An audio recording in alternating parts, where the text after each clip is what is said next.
Uptown Swing. Level 1. 8 count. Y'all are coming along. It's looking really, really good. We did twisty stuff. Maddie, Peter. That's correct.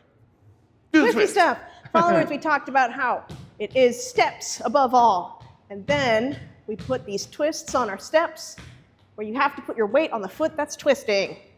We talked about putting it in our 1-2 of our swing out and then getting ready on 7-8. So 1-2, triple step, step, step, getting ready, twist, twist, da ba da do ba, getting ready. You can practice that on your own. Leaders, remember 1, 2, 3, and 4, 5 if you're going to swing out, or 1, 2, 3, and 4, maybe 5 when you do a circle. Those are different shapes. You got to send them when you mean to send them. Don't send them when you don't. Then we tried this, just mixing it up. A bunch of swing outs and circles. Y'all did great with that. Then we did this.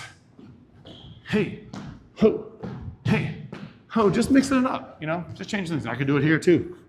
Hey, hey, We tried this where we keep going, actually. Where we're like, hey, it's like, let's go. You can just play around with that, leaders. We just don't want to be a douche about it. So you're not testing your partner. We're doing that for fun and to sort of practice the feeling with each other. Y'all did great. And we'll see y'all next week. Remember, tomorrow is Dawn Hampton's birthday. Go check out Dawn. She's really amazing.